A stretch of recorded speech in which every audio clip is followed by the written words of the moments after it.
BioNews. I'm Spix, and I'll be your host today. Today's headline is the ongoing Ebola outbreak in the Congo and Uganda. I will have video chapters, so skip around to what you came here for in the video player or the description. Let's get started. As of May 25th, 2026, there is an ongoing Ebola outbreak of the Bundibugyo strain. We do not have a vaccine for this Ebola strain, but we do understand it, meaning that despite the fact that the affected regions are growing as I speak and casualties are mounting faster than we can respond, we do understand how to treat the disease. Now about the cases. On screen is the Eastern Democratic Republic of the Congo, or DRC for short. The other areas are the affected regions, spanning from the interior province of the DRC to parts of Uganda. As of writing this script, suspected cases have reached over 900, and casualties have reached over 223. Experts in the World Health Organization and the CDC believe this outbreak began on May 5th, but went undetected until just a few weeks ago. It is now hitting the region quite hard, especially since there is an ongoing war here. Now, you may be wondering, what is Ebola? Well, Ebola is, at least according to the Centers for Disease Control, a genus of, or group of, viruses under the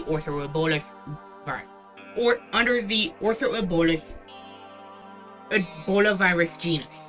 This group of virus has four major species of virus: the Tai forest virus, the Sudan virus, the Bundibugyo virus, and the standard Ebola virus. We have vaccines for all but the Bundibugyo. The species of Ebola virus that is affecting us now is the Bundibugyo, or again, the one without any vaccines. Ebola viruses are zoonotic, meaning they can spread between humans and animals. This is what Ebola virus looks like under the microscope. All species of Ebola have one thing in common. They largely cause internal bleeding, fever, vomiting, and bleeding, and spread mainly by bodily fluids like blood, sweat, and spit.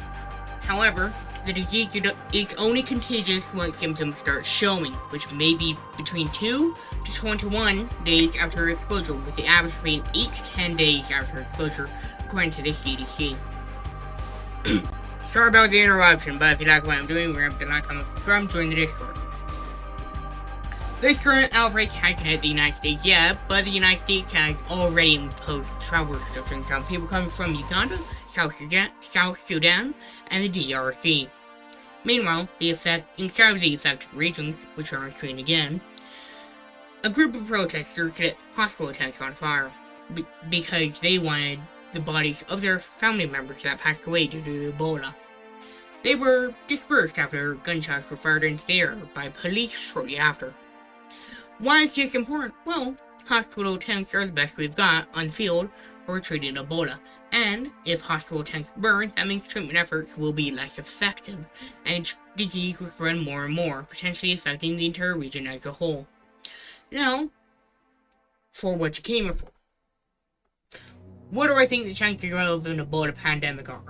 Well, using ICD 203, a directive given by the United States Intelligence Agency, generally considered to be the gold standard of quality, it is unlikely that an Ebola pandemic will happen, as defined by the World Health Organization.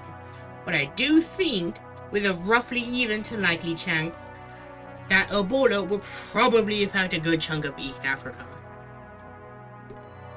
If you made it this far, you probably like what I'm doing, and do that, you should like, comment, subscribe, and join the Discord.